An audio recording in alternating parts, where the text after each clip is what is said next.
Hi.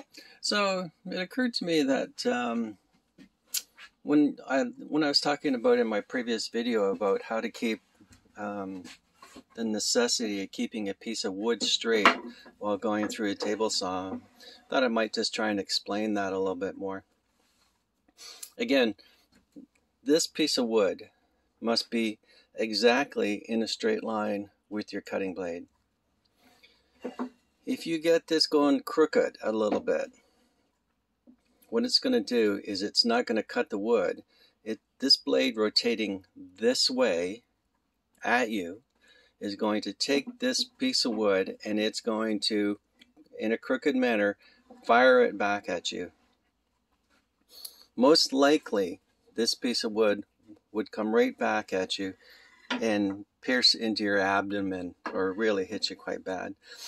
I did see a video once where a fellow was working off to the side here a little bit, and the wood shot straight beside him and missed him. But it traveled about 10 feet through the air and went right through a drywall wall into the room next door. So these things can propel at you at quite a high velocity, so it is a requirement to keep them straight. So what you want to do is, first of all, when you're cutting a piece of wood, when you're cutting it in this way, you always want the wood to be longer than wider. Okay, you would never cut a piece of wood like this with such a short piece right here, because when you're pushing it through, it's very easy to get it like that.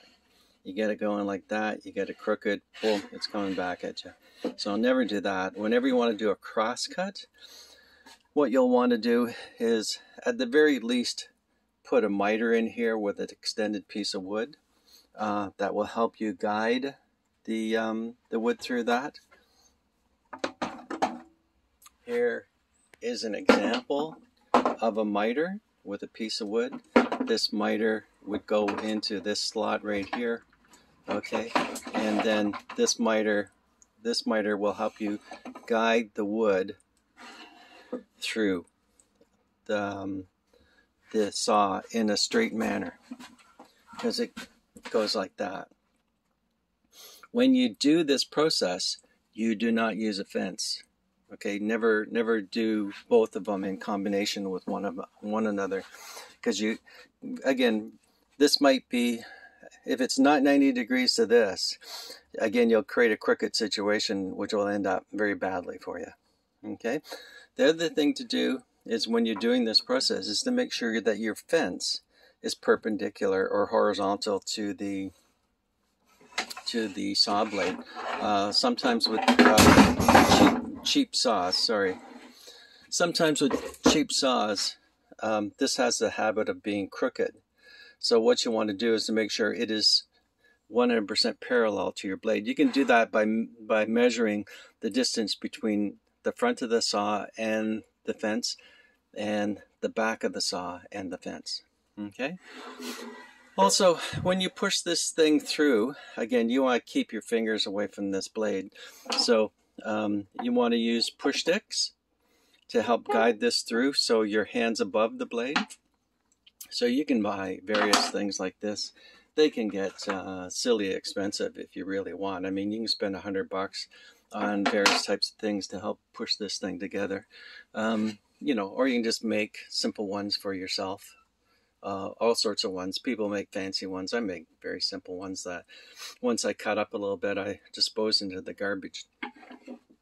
Now, the thing to do is, when you're pushing this through, you always have to push it straight through. Okay, you want to make the cut, so you got to push it straight through. And the other thing while you're doing this is, you have to use pressure. You have to use pressure to keep this wood against the fence.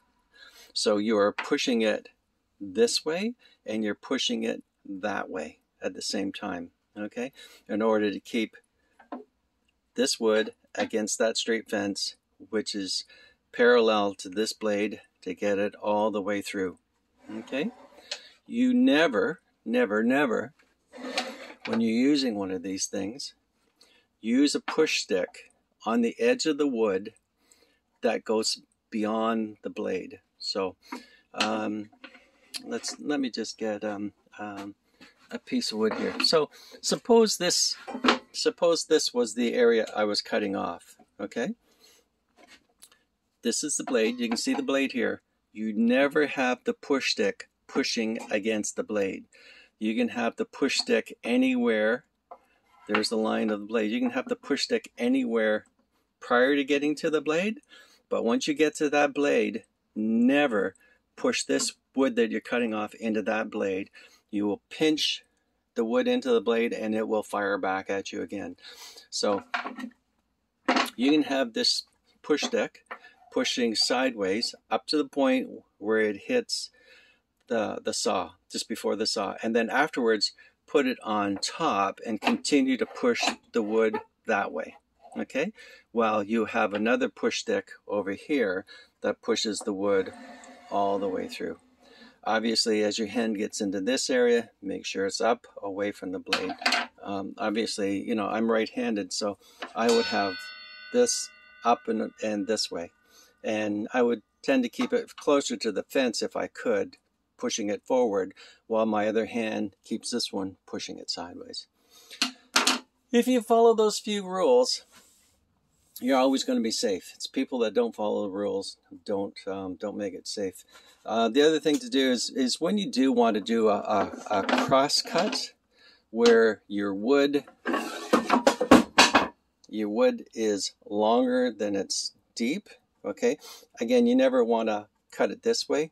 What you'll want to do is to build yourself a cross-cut sled, which is basically this device right here, and it helps you make cross-cuts. I'll show you another time how to make a cross-cut sled and how you use it properly. Okay, so just be safe on the table saw, okay? Thanks, bye.